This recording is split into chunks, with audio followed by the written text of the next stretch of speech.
Good morning guys. ఈరోజు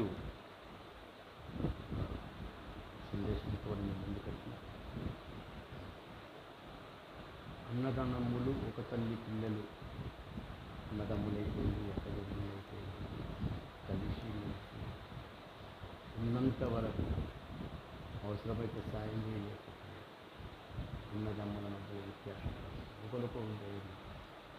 వెనుకట ఉమ్మడి కుటుంబాలు 4-5 అన్నదమ్ములు కలిసి పాడుతుంది. ఏ కార్యమైనా వాళ్ళకు వాళ్ళే పండుగ చేసుకుని, వాళ్ళకి వాళ్ళే పెళ్లి చేసుకుని, వాళ్ళకి వాళ్ళే అన్నీ చేసుకొని అందరు కలిసి వంట చేసుకొని అందరు హ్యాపీగా ఉండేది. 3 తరాలు 4 తరాలు.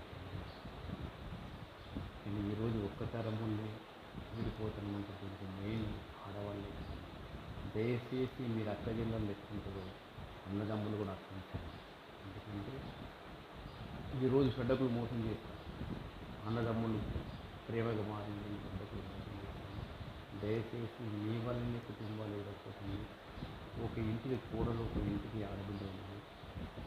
మీ అన్నదమ్ములు ఎట్లా నువ్వు కలిసి ఉన్నారో మీ భర్త వాళ్ళ అన్నదమ్ములు అక్కడ మంచిగా ఉండండి. ఉన్న 4 రోజులు అందరి పోయారు ఖచ్చితంగా కలిసి మెలిసి ఉండాలి, ప్రేమగా ఉండాలి. అన్న తమ్ముడు మాట్లాడుతుంది, తమ్ముడు మాట్లాడుతుంది, పిల్లలు మాట్లాడుతుంది, ఇంకా ఆడవాళ్ళు అర్థం చేసుకోండి. ఇంకా 5-6 కుటుంబాలు వస్తుంది కలిసి మీరు ఎందుకు మరి ఉంటారు కూడా ఇది సాధిస్తారు, ఏం సాధిస్తారు? మానసిక బాధలు, రోగాలు. దయచేసి అన్నదమ్ములు అందరు కలిసి ఉండండి.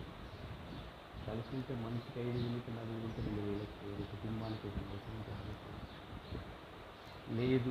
నలుగురు కలిసి ఎక్కడికైనా పోయిందంటే తన కుటుంబం 3 తరాలు భూములు పంచుకుంటున్నట్టు ఎందుకు స్వార్థాలు లేదు. స్వార్థం నాది ఏమి సంపాదించలేదు. ఆ దగ్గర అనుకోవడుకుంటే ఇంతవరకు వాళ్ళు దయచేసి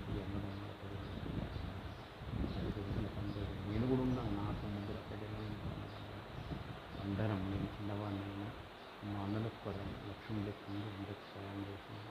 అందరికి ధన సాయం అవుతుంది, శ్రమ సాయం అవుతుంది. అందరూ అయిపోతున్నా మా సత్యమంతులు మంచిది అర్థం చేసుకుని వ్యక్తి. దయచేసి కంటిన్యూ ఉండండి, హ్యాపీగా ఉండండి, ఆరోగ్యంగా ఉండండి. నాకు తెలిసింది మంచిగా ఉంటుంది. లైఫ్ ఉంది, చేయదు అని నన్ను